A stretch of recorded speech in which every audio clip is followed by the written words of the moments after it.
Welcome back to episode 12 here today. We are in September. September call-ups are on the way. But before we get into that, I do want to take a look at one of the most recent additions to the team that we made, and we really haven't covered him at all, and that's James Tibbs III. He was traded for in the George Springer trade we made a few weeks ago, honestly a few months ago at this point, when we brought back Blanco from injury. We had too many players on the roster, and I didn't really feel like sitting anybody down, so we traded George Springer to the Giants. And honestly, looking at it here, it was a perfect time to get out. He was regressing a little bit on our roster, but it looks like he has completely imploded. He still has a 777 OPS, so, you know, triple sevens, that might be lucky. But, I mean, he's just not going to be a good player down the line. Also, his contract's up after this year. $25 million a year off the docket regardless. We were going to lose him at the end of the season. We weren't going to sign him. So it was good to get something back. And James Tibbs was a former 14th overall pick in the 2024 draft. So I think it was an absolute perfect trade for us. We traded the Giants a serviceable player as they were looking to make a push for the division, but they weren't able to quite unseat the Dodgers. But they will be in second place securely, 9 games up on the Reds for that second place spot. So I think George Springer has really done well for them and kind of catapulted them into that second place spot. I think it was a good trade all the way around. But with that being said, we haven't covered Tibbs at all in this season. So I want to go ahead and give him his highlight. We'll go ahead and jump in a couple games with him. And then after that, we'll get square into some September call-ups and then finish out the regular season and get to the first half of the offseason. But before we pop in, let's go ahead and check in on our minor league affiliates. Our Jumbo Shrimp AAA team is looking abysmal. 6 games below 500, not going to make the minor league playoffs, so that is a no-go for them. And then the Blue Wahoos, a Double-A team, actually look to not be too bad, 35-23. We'll have to wait and see if they make the Double-A playoffs, but the 6th best team in all of Double-A. So I think we have a really good crop of prospects coming through our system right now, so I'm very excited about that. But without further ado, let's get into some gameplay with Tibbs. But as we pick up here with the Jumbo Strip, we'll be taking on the St. Paul Saints in this one. Tibbs, our hopeful future right fielder, is batting just under a 300 average. Not too bad for the AAA player. And the first pitch he gets in the showcase will be a hit right up the middle at a 97 exit velocity on that fastball. Timed it up perfectly in the bottom of the second. But getting another look at it here, you can see right down the middle, he was able to go through it, through the infield for a single to start this one off. Bottom third, 1-run game. Tibbs swings and misses on the changeup way too early. But as we fast forward to the 10th inning, game tied. On deck is Tibbs, but he'll get a chance after the single to move the runner to third. First and third as they bring in a new pitcher to face the youngster right fielder. 1 for 4 today is Tibbs. Dropped his average a little bit. And he swings and misses on the big curveball. And that is not what you want to see. But fast forwarding to the second game, Chris Patton is on the bump today. First appearance here for us. Tibbs goes into center field, but the center fielder has an easy range to it. To his right. Not too bad. 0 for 2 start today, though. Lefty here for Tibbs. He gets a big curveball down the middle, and he just completely whiffs on it. Isn't able to do any damage here. Bottom of the 9th, down 4 runs. Can he give us one? That is deep. A nice swing. Perfectly timed on the hanger. And that'll be a home run for Tibbs' first one of the showcase, 9th of the season. As he got all of that one, and it won't be coming back tonight. 96 off the bat, 381 to right field. The pitcher completely missed his location with that curveball up and in, and Tibbs got all of it. We'll get another look here. You can see inside on the hands, he was able to turn and burn, and he almost sent that one into the river. Just not quite enough, but enough to get it over the fence. Game number 3, bottom of the 4th. Tibbs will go 0 for 2 to start today as he takes that first fastball in on the black on the inside zone of the zone, 93 mile an hour. Second pitch we see swings and misses on the slider at the bottom at the knees. 1-2 count now, 2 outs. As he goes the other way, opposite field, they'll send the runner around third, and that'll be another RBI in the bottom of the fourth here to put the game at 7-1. And another nice hit by Tibbs, and he's just showcasing that he can be a very valuable asset down the line. But that'll end his day, 1 for 4 with the ground out to first base. Let's go ahead and jump back into our 28-man roster. But to go ahead and fill out our rest of our roster, we need to bring up 2 players. The first one's going to be Brian Baker here. We sent him down to the AAA ranks earlier on in the season when he had above a 6 ERA, just wasn't doing too hot in his first 10 games. So we sent him down there to get some reps with the AAA team, but we're going to bring him up back to the MLB for the remainder of the season to give us another arm just to lengthen our guys in the bullpen so they don't have to work as hard and try to risk injury through the rest of the season. And the second player we're going to move up is going to be Jacob Berry. He's been very good in the AAA ranks as well. 250 average here, 713 OPS, 15 homers, and 418 plate appearances. Not the greatest by any means, but definitely has been good. He's a switch hitting 24-year-old right fielder, and we're just going to give him a little bit run. That'll open up the run for Tibbs as well. So we're going to move him up to the MLB for the rest of the year. But along with these moves to the MLB, that'll open up a spot on the AAA roster for our top prospect, Chris Patton. He's been an absolute monster in AA, under a 4 ERA, 100 strikeouts, 150 innings of work. He's been very, very good. So we're going to go ahead and give him some run for about another 3 weeks in the AAA ranks where he'll start out next season. But I kind of want to see him play against a little bit better competition and see how he does. So he'll slot in there. He'll be probably our day 3 or 4 starter coming out of the gates.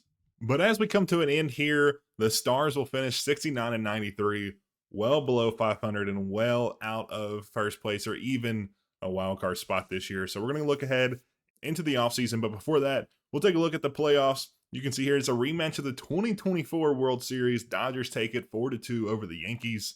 The Yankees ran through the Twins and the Mariners before falling to the Dodgers. Dodgers were able to get through the Phillies.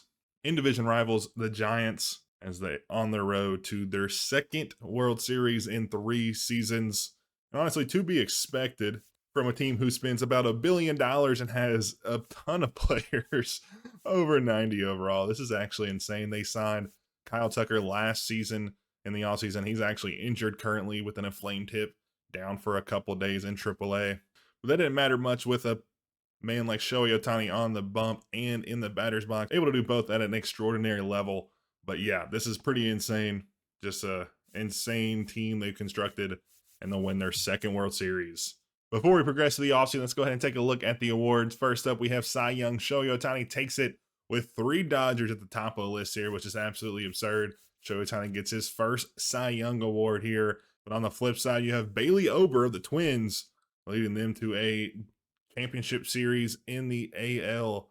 He had a very good season as well. Moving on to the batting title, we'll go to Freddie Freeman of the Dodgers in the NL, followed by Contreras and Herrera of the Cardinals. Interesting player here. It looks to be very good. Very young player, so the Cardinals have a gem there down the line. But looking over at the American League, Randall Grichuk will win it for the A's. Aaron Judge, Vladimir Guerrero, the new Mariner from Toronto last season, 128 RBIs. I think that led the league this season, which is absolutely insane.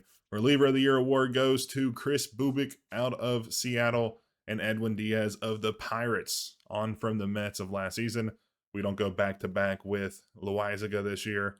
And then Rookie of the Year goes to Gavin Collins as the Dodgers just reload time and time again. Collins wasn't a day-to-day player, it looks like, 30 years old, so a little bit older for a Rookie of the Year, but he won it nonetheless, able to play first base and third base as well. So he's not just behind Will Smith there. And then the Cardinals and Rockies also in contention there. So they'll probably get another draft pick coming up in the next draft after that for the PPI incentive. And then on to the AL, you have Guillermo Quevedo of the Angels, Anton Ortega, and Xavier Isaac from the Tampa Bay Rays. So a bunch of good guys here. We're going to go ahead and go through our side of this. We're not going to cover every single thing, but Aaron Savale wins his first Gold Glove Award after his first All-Star appearance last season. He had a great year, 100% on fielding, 20 putouts, 30 assists. Very interesting. Gold Glove at pitcher isn't the biggest deal, but still pretty cool, as Josh Naylor will be in second place for the Gold Glove behind Freddie Freeman, the batting title winner. So again, we're progressing well in the field, so that's always good to see. But moving through here, nobody else I think will get the offer. And Kyle Tucker, the new Dodger, gets the right field. But moving on to Silver Slugger, Shohei Ohtani wins the Cy Young and the MVP and a Silver Slugger, which is just absolutely absurd. 55 homers, 158 RBIs, which is absolutely crazy. Josh Naylor will fall to second place on the Silver Slugger rankings, and he misses it by Rhys Hoskins by just a little bit. He had a better average, not as many homers, but he did beat him in RBI, so I'm not exactly sure why he didn't get first place here. So that's pretty unfortunate. Freddie Freeman with a 318 average, 26 homers and 67 RBIs.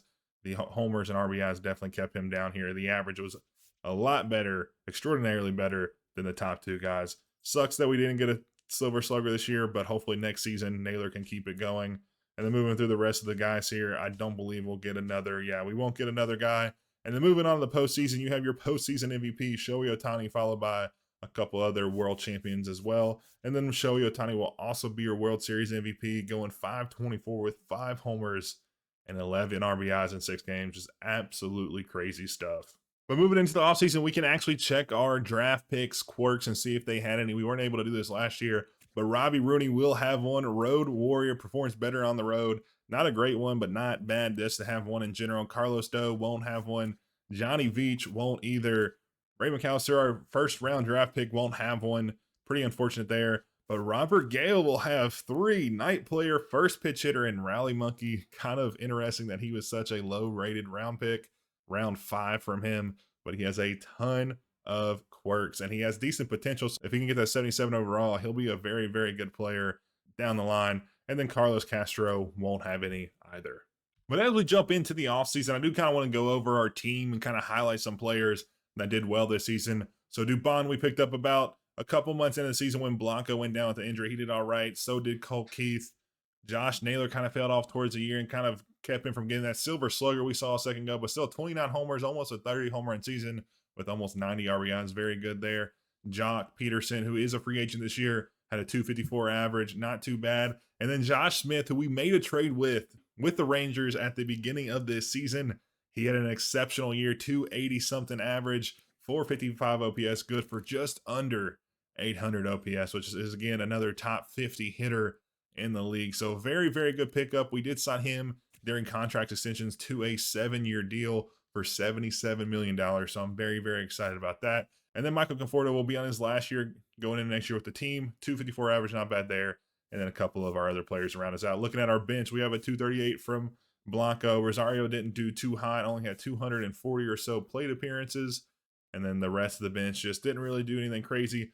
Graham Polley did win a Player of the Month award at the beginning of the year to start the year off. He actually progressed pretty well, 70 overall, and progressing pretty much everything except for speed. His stats aren't the greatest in the world, but a 773 OPS is pretty serviceable. Not going to turn my nose up at that. Only 125 at bats though, so very, very limited exposure for sure.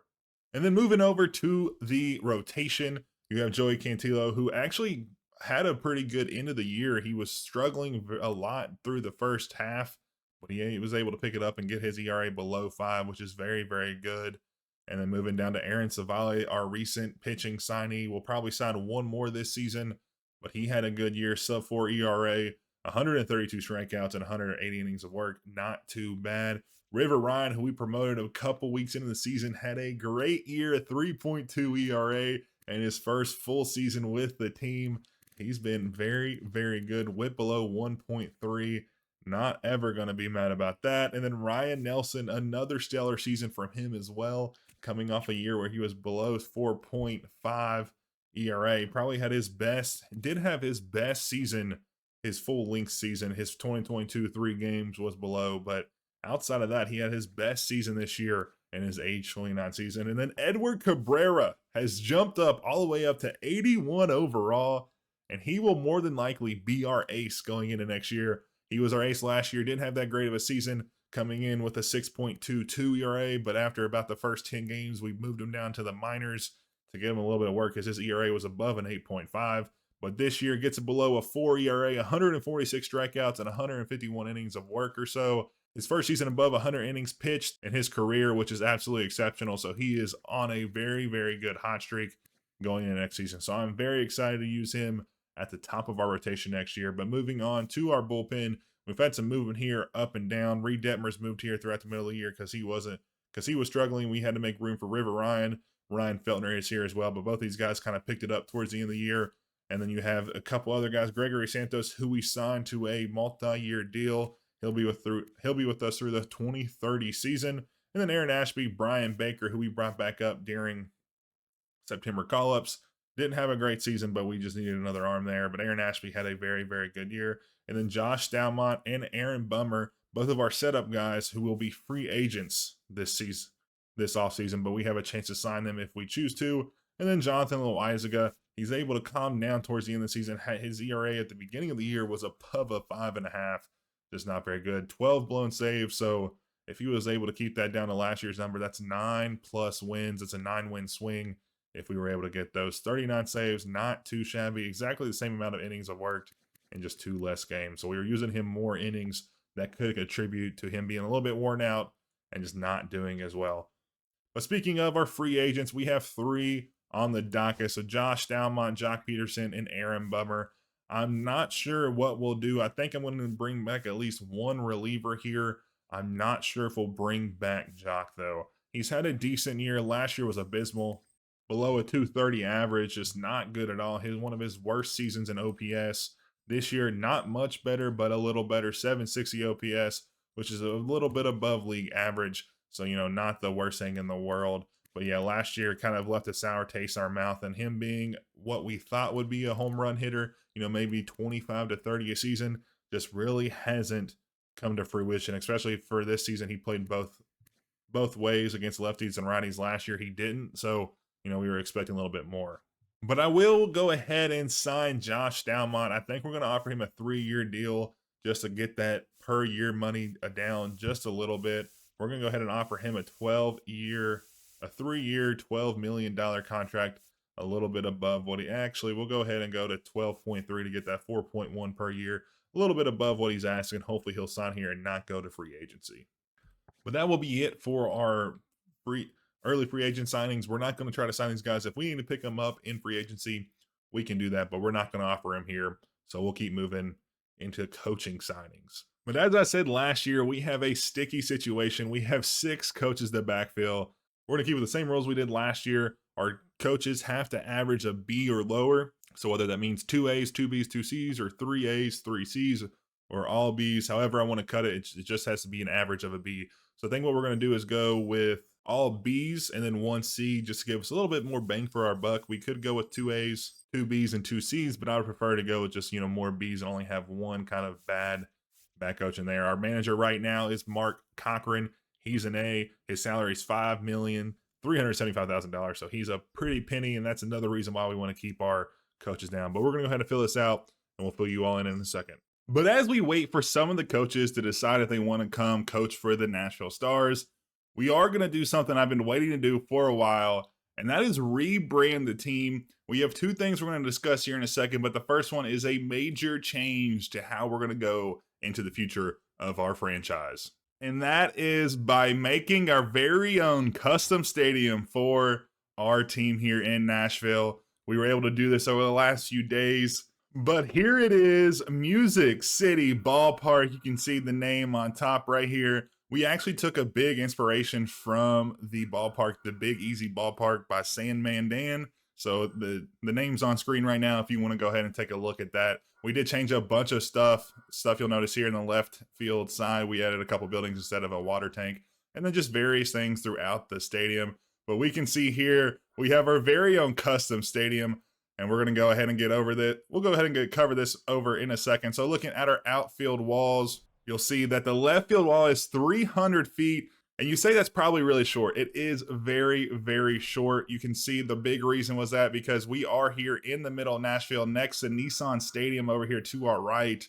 So we didn't have much room in terms of having to expand the left field side. There is a Korean Veterans Boulevard bridge that runs across right here. So we weren't able to really expand our left field fence much than it is right now. If we wanted some decent seating, it sits 38,000 people. And it is very, very nice. But looking over to center field, we can take a look. And it's 400 to dead center, 403 to left center field, 407 in the deepest part, and then 406 to right center in the deepest part there. So very shallow center field in comparison to some ballparks. And then finally, our right field fence, you can see, is a deep one, 375 down the line.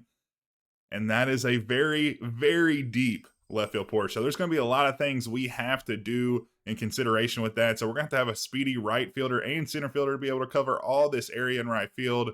But the best part is that there are going to be abilities for splashes, as the Cumberland River is situated right behind the stadium, which is an awesome, awesome feature. I always love splashdowns in parks like PNC Park and then the Giants Stadium out there in San Francisco. It's going to be very difficult. Again, 375 just to get it over the wall. You're probably going to have to hit it like 425, maybe even farther, 450 to get it over the building here. You can see the hit it here sign. So it's going to be pretty interesting to see if we ever get one. I'm sure we will at some point. But like I said, we were having to consider a lot of things in terms of outfield defense positioning. We'll have to have a fast right fielder and a center fielder. So typically you'll have weak fielders in right field. Our weak fielder may be in left field because it's such a small area to cover. But then you can see around the rest of the stadium, we have star bar right here down the right field line, which is awesome. You have a little overhang there over the right field seating. And then going around here, you have a ton of awesome features. Sam Mandan did a great job with most of this stuff. I was just able to customize a little bit of stuff here and there, like change the seat colors, and then some stuff like the outfield, left field wall. And then at some point, this will become our Hall of Fame museum once we get to a place where we have a ton of players. But right now, being a team in their second year going into their third, there's just not much left. And then the last thing, the last addition, you can see the guitar here, the guitar scoreboard. And how could you be in Music City without a guitar? So we put that there as a little bit of an accent. But man, I'm really pleased with how this turned out. Again, a lot of this was copied from Sam Mandan's template, but I was able to customize, a little bit of stuff here and there to make it just a little bit more homely for the hometown team. But looking here, this is going to be the view from the catcher's positioning, and you can just see it's a great view, man. I'm really, really excited about this. This is going to be our stadium for the rest of the dynasty, so I hope you all enjoy it. Let me know down in the comments what you all like, what you all change. Maybe we can add some stuff here and there as we go throughout our franchise. I'm not against redesigning it a little bit. Obviously, you can see teams like the Orioles have changed their outfield fence like 6 or 7 times in the last 20 or 30 years. So we're not against changing it, but for right now, for the next few seasons, this is where we'll be playing, and this is where we're going to call home. But our second thing we wanted to touch base on in terms of customization of our team that I wanted you all to get involved in on is going to be 3 different jersey options for our new home jerseys. We have the original, the white one. We have the baby blue, all baby blue jersey. We have the baby blue with the red sleeves. And then finally, we have the all red jersey. So I'm going to leave it to you all. So next offseason, we'll decide about what we want to do. But down in the comments below, comment which one you all prefer. And I'll kind of reference this throughout the next season a couple times just so we can get more people involved. But let me know in the comments what you all want.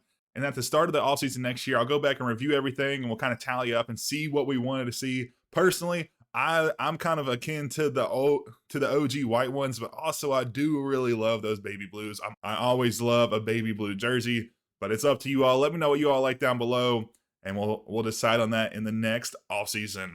But after all that fun stuff of rebranding the team, we are finally into free agency here. You have 5 spots left on our 40-man roster. So we'll try to fill those here and there. We don't have a ton of guys we have to offer arbitration, but we have a few, so we'll get that done off screen. And then we have a couple guys we need tender contracts to. So a couple guys we're probably going to work around. We may go ahead and offer some of these guys big deals like Chris Patton. I would love to go ahead and offer him like a 10-year deal or something because he's going to be great regardless. But we'll get to that as well. We're not going to cover every single one of these guys since there are a ton of players here. But we'll show you all the highlights later on here. But the big part of this and the biggest part of this episode is free agency. We're not going to get through all of this in this one. Again, we'll split it up into 2 like we did last time. But I do want to get into it and kind of cover who we want, and kind of where we're going to go from here. So looking through our positional needs, we really have one of the top top 6 first basemen in all of baseball with Josh Naylor at the helm. So that's a huge benefit for us having him there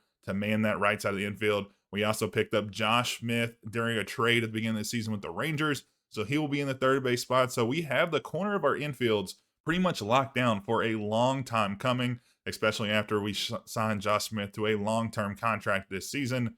And then moving back to our middle infield, we have David Hamilton, who we all know and love, and Colt Keith. Colt Keith's still 25 years old, but David Hamilton's kind of getting to that age where he needs to kind of decide and figure out what the heck he's going to be. This past season with a 205 average after dropping a 266 last year with a 794, just under 800 OPS last season, and he dropped off a cliff this year. But we're going to move him back to the leadoff man against righties going into next season, so maybe that will spur something there.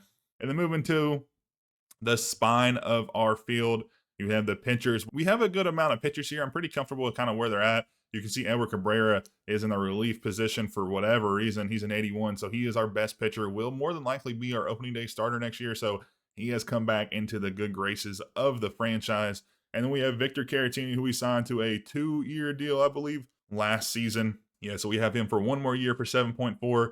We may try to sign him again. Depends on how he regresses or progresses. I mean, he's been progressing very good. If he starts to regress, we'll have to reevaluate. But then we have the center field position. You can see here Ray McAllister, who we just drafted this past draft. He's 18 years old, so he has a ton of time to develop. He's probably not going to be up in the majors until I think 20, maybe even 21 years old. So we have to find a guy to man this center field position. Right now we have Johnny DeLuca or Mauricio Dubon, who is a utility man. We just have him on our bench more than likely just to fill in anywhere we need. And then in the left field side, we have Darion Blanco and then Michael Conforto. So right now, personally to me, I think we need some outfielders, man. I mean, the infield can probably use a middle infielder, but I just want to see if David Hamilton and Colt Keith can kind of get it together and put a good season on paper this year. Next year, we'll probably decide about them. But right now, we need some outfielders. And like I was saying, with our new stadium, our field in right field and center field is massive, and Michael Conforto is not a fast outfielder. So with him out there, I just don't think we have the speed necessary. We could move Blanco out there and switch them, but I want to try to keep these guys in somewhat of a similar, comfortable position for them. So we're going to look for an outfielder this time, and also probably another big arm in the rotation. I think our bullpen's good. Obviously, we did see Jonathan Loaisiga fall off a cliff this year in terms of his Relief of the Year award back in 2025. So hopefully we can pick up those again and move forward. But let's go ahead and fill out the rest of who we want. So looking here, positional needs. Again, I think I want to go 3 outfielders right now. 3 off the top. Can we do more? No, we can only do 3. So we're going to settle with 3 right now. 3 outfielders. It's kind of what we want to see. We don't want a left-handed batter. We have a ton of left-handed batters. I think we need to start looking at righties, especially with our short porch out there in right field. It's going to be critical we have a righty that can take them deep. I would love to probably get someone that goes on base, but since you can only pick 2 of these, I think we're going to go with power. We still just haven't hit for a ton of power like I've wanted. So that's what we're going to do, a righty that hits for power so he can just hit, 30 or 40 homers just over that short porch, looking like the Yankees Little League ballpark. So looking here, we can see who is who and who is on the board, and we are already locked out of the top player in the free agency, which isn't a big deal because we have those limitations like you can see on screen right now. We can only sign guys that are 83 overall and below, and we have to stay under our budget, which we can go ahead and look at that. In the top left-hand corner, we have just under $40 million to spend. I want to try to maybe not spend all of that because I think I do want to sign some guys that are currently on our roster to longer-term deals. So, but anyways, the last thing we're going to do is look through a couple of these guys. Tara Skubala, 97 overall player, an absolute dog. In theory, we could get him for the money aspect, but he's such a good player, we won't be able to get him because overall. SES did say that they had made it where people ask for more money throughout their career, but I mean, 7 years for $40 million per year seems kind of low for a guy that gotten really close and has won a Cy Young multiple times. So very interesting. Jazz Chisholm is a 90 overall in this game, which is insane. I would have never thought in a million years he would get up to 90 overall, but that is the case. And you can see the rest of these guys here. A relief pitcher, a couple of different relief pitchers there, and then you got some infielders as well. But looking at our guys, you can see, let's go ahead and move over to the outfield position. So right now, we could go and sign like an Ian Happ or a Kyle Schwarber type player, maybe even a Taylor Ward out there in left field. looking to center field, we could really, there's nobody in center field that we would want. We could go down and settle for Chas McCormick, but is that a player we want to see on our roster when he's, again, not that insanely fast like we would need out there in center field? But then you're looking at the right field spot. We have a couple options here. Victor Robles, who's only 29 years old, doesn't have insane speed, but does have very, very good fielding and an insane arm out there in right field, and also hits righties really, really well and has improved a ton in lefties. He may be a guy we go after. And then look at Nick Castellanos. If anything crazy happens, he'd be a good bet, but he's regressing a lot. So not a lot of options out here in center field. We may end up picking up, a left fielder and a right fielder or something.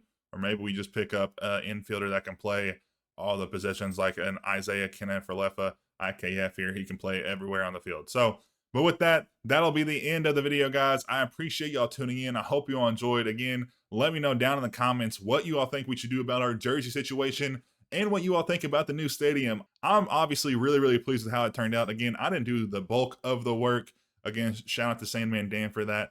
But I did do a little bit of a rearranging here, took some, different designs off. So it was a little bit of a time and tribulation thing. So I hope y'all enjoyed that. But I appreciate y'all tuning in. If y'all do like today's episode, leave a like down below. It helps out the channel a ton and pushes this video to other people so we can continue to grow this great community we've built here on YouTube. But I appreciate y'all tuning in, and I'll catch you all in episode 13 and the rest of free agency. And a huge shout out to Chris, our very first premium channel member. Thanks for all your support, man. It's really appreciated.